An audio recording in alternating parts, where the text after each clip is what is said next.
سلیبیوں کا لشکر جو ہزاروں سلیبیوں، ٹیمپلر اور نائٹس پر مشتمل تھا، ایک جھیل کے کنارے مورچہ بند ہو گیا تھا۔ مسلمان فوج جب اس لشکر کے قریب پہنچی تو سلطان صلاح الدین ایوبی نے اس ساری صورتحال کا جائزہ لیا۔ دشمن کی فوج پانی کے بہت قریب تھی اور اسے پانی کی رسائی حاصل تھی، لہٰذا یہاں ان کے خلاف جنگ کرنا فائدہ مند نہیں تھی۔ سلیبی بادشاہ جیفری اور کاؤنٹ آرنیٹ سلیبی لشکر کی قیادت کر رہے تھے، اور اب ان کو شکست دینے کا صرف ایک ہی طریقہ باقی رہ گیا تھا کہ ان کو ان کے مورچوں سے باہر نکالا جائے۔ اس علاقے کے نزدیک ایک چھوٹا سا قلعہ تھا جہاں پر سلیبیوں کے خاندان یعنی عورتیں اور بچے تھے۔ سلطان صلاح الدین ایوبی نے محض ایک حکمت عملی کے تحت اس قلعے پر حملہ کیا تاکہ دور مورچہ بند سلیبی فوج گھبرا کر ان مورچوں سے باہر نکل آئے۔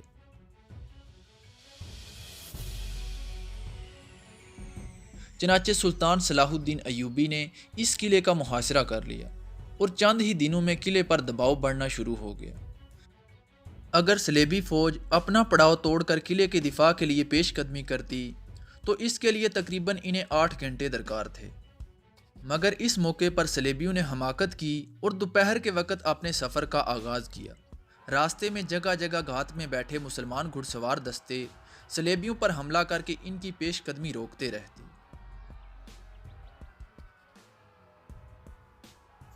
جس کا نتیجہ یہ نکلا کہ جس رفتار سے سلیبی پیش قدمی کرنا چاہ رہے تھے وہ اس میں بری طرح ناکام رہے۔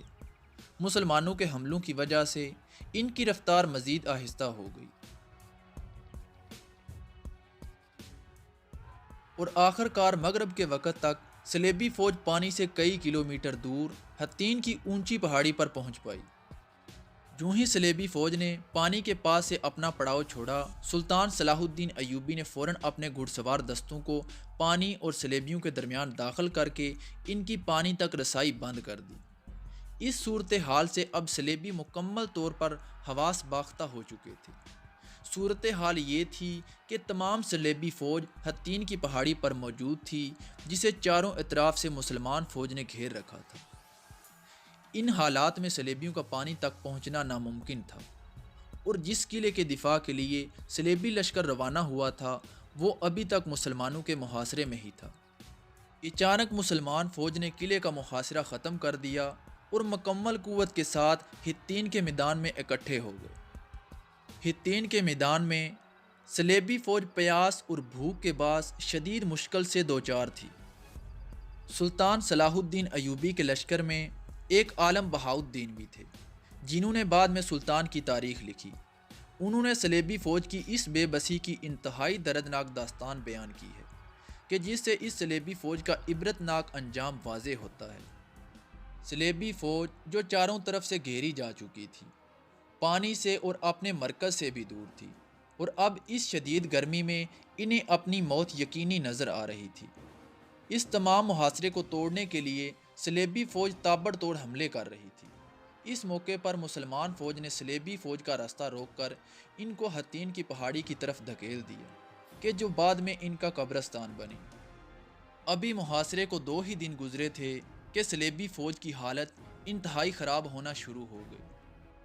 اس موقع پر کئی سلیبیوں نے مسلمانوں کے سامنے اپنے ہتھیار ڈالنا شروع کر دیے اور مسلمانوں کو سلیبی فوج کی حالت سے آگاہ کیا، جس کے مطابق سلیبی لشکر کے پاس نہ تو گھوڑوں کے لیے اور نہ ہی اپنی پیاس بجھانے کے لیے پانی تھا۔ سلیبیوں کے اس عذاب میں اضافہ کرنے کے لیے سلطان صلاح الدین ایوبی نے لکڑیوں کے بڑے بڑے انبار جمع کروائے اور ہوا کے رخ کو مد نظر رکھتے ہوئے ان لکڑیوں کو آگ لگوا دی، جس کے نتیجے میں دھوئیں اور گرمی نے بھی اس پیاسی سلیبی فوج کو اپنی لپیٹ میں لے کر ان کی کمر مکمل طور پر توڑ کر رکھ دی۔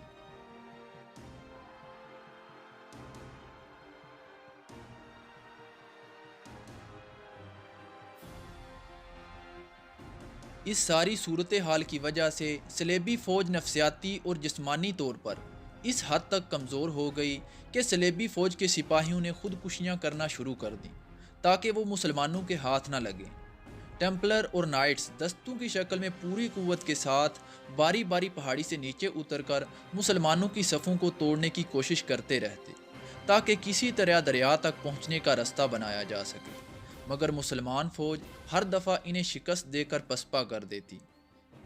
کئی مرتبہ انہوں نے اپنے دستوں کو منظم کر کے اس قدر شدید حملے کیے کہ سلطان کے ذاتی پڑاؤ کے انتہائی قریب پہنچ گئے۔ سلطان کا بیٹا سلطان کے ساتھ کھڑا تھا اور وہ ان حملوں کی وجہ سے پریشان ہو گیا، لیکن سلطان کے چہرے پر شکن تک نہ آئی۔ جب صلیبیوں کو واپس مار بھگایا گیا تو سلطان کا بیٹا چلا اٹھا کہ ہمیں فتح حاصل ہو گئی، مگر سلطان نے کہا کہ نہیں، ابھی نہیں۔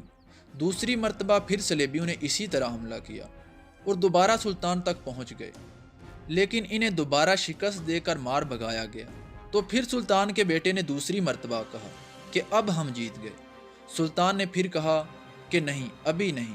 سلطان نے مزید کہا کہ جب تک ان کا وہ سرخ خیمہ اپنی جگہ پر قائم ہے، یعنی جب تک ان کے بادشاہ کا خیمہ اپنی جگہ پر قائم ہے، یہ ہتھیار نہیں ڈالیں گے۔ اب سلطان نے لشکر کو حکم دیا کہ جوابی حملہ کیا جائے۔ چنانچہ مسلمانوں نے براہ راست اس تھکان سے چور پیاسی فوج پر یلغار کر دی۔ اس فوج کی حالت یہ ہو گئی تھی کہ ان کے گھوڑے پیاس سے مر چکے تھے، لہٰذا ان کے نائٹس اتر کر اپنے بھاری لباس کے ساتھ پیدل جنگ کرنے پر مجبور ہو گئے تھے، جس سے بعد میں ان کی جان چھڑانا مشکل ہو گئی تھی۔ مجبوراً نائٹس نے اپنے آہنی زرہ بختر اتار پھینکے۔ اب نائٹس میں اور ایک عام پیادہ سپاہی میں کوئی فرق باقی نہیں رہ گیا تھا۔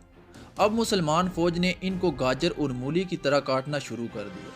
تھوڑی ہی دیر گزرنے کے بعد یا تو میدان جنگ صرف لاشوں سے بھرا ہوا تھا، یا پھر وہ قیدی تھے جنہوں نے اپنے آپ کو مایوسی کے عالم میں مسلمانوں کے حوالے کر دیا تھا۔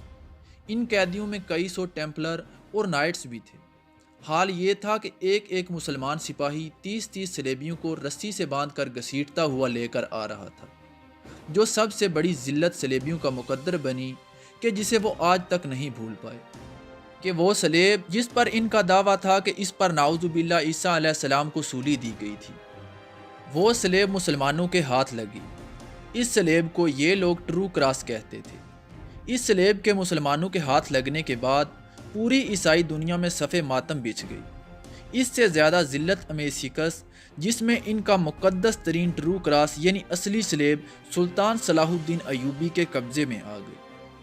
سلطان صلاح الدین ایوبی نے اس صلیب کو نیزے پر چڑھا کر دمشق روانہ کر دیا اور اسے دمشق کے بازاروں میں گھمایا گیا۔ اللہ تعالیٰ نے مسلمانوں کو عزت بخشی اور جنگ حطین میں فتح کے بعد تمام قیدی سلطان کے سامنے لائے گئے۔ سلطان صلاح الدین ایوبی نے اپنے ہاتھوں سے آرنیٹ کو قتل کیا اور بادشاہ جفری کو قیدی بنا لیا۔ جنگ حطین سلطان صلاح الدین ایوبی کی جنگی ذہانت اور قابلیت کا منہ بولتا ثبوت ہے کہ جس میں انہوں نے اپنے سے کئی گنا بڑے لشکر کا سامنا کر کے اسے تباہ و برباد کر ڈالا۔